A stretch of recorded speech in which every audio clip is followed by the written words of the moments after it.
Rachel, thank you so much for coming back and speaking with me. Yeah, Got to meet you almost 2 years ago now. Right. And you have a new book, In Full Color, Finding My Place in a Black and White World. So why, after everything, do you still identify as Black? Yeah, well, I wrote the book really to encourage and advance the conversation about race, and yes, to set the record straight about my whole life story, and also to just really encourage people to be exactly who they are. And the essential essence of who I am is best defined in culture and race terms as Black. I know last time, I think the term transracial, trans-Black was discussed. Right. How do you define, do those terms come into the way you define yourself? Absolutely. I mean, I think that there are too few people that we don't have a vocabulary to really express racial fluidity. So, but I do like the term trans-Black that Melissa Harris Perry suggested, because it does kind of cover the I wasn't born this way, but this is who I really am component. Right. But transracial, I think, is just, it almost sounds like I'm neutral.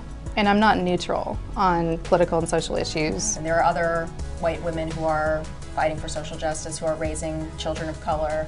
You know, do you think you could have been more effective as an ally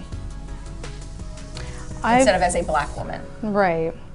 I really believe that, you know, we each need to just be true to ourselves, and that's the best path, like to be true to your, you know, who you are. And so, I mean, like I said, I tried the ally path in my earlier young adulthood, and I mean, because I felt like I was obligated by everybody else's definitions to really assert that this is how I was born, and this is therefore who I am.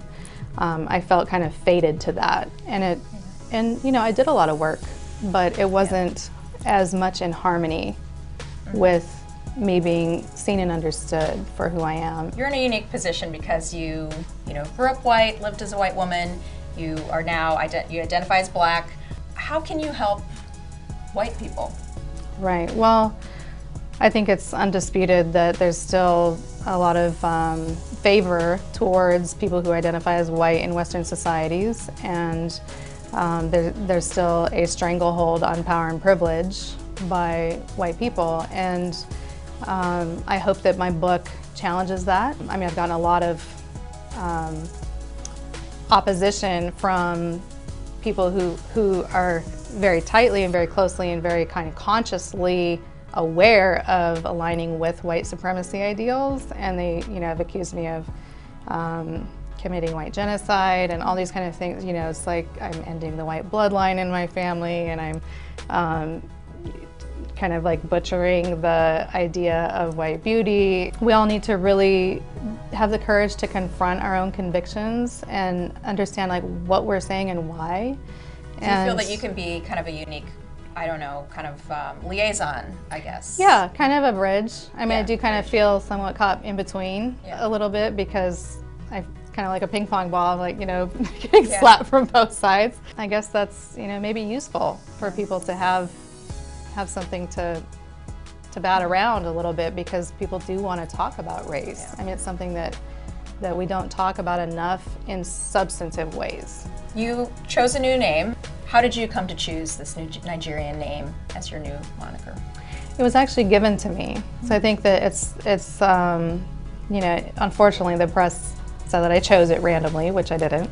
At the end of the book, in the epilogue, I discuss that an Igbo man reached out to me and really just said that, like, we see you, you know, my tribe sees you for who you are, and you have this high frequency Nubian soul, and you're incarnated into this white envelope, and you were brought here as a gift from the gods to challenge white supremacy spiritually. Wow.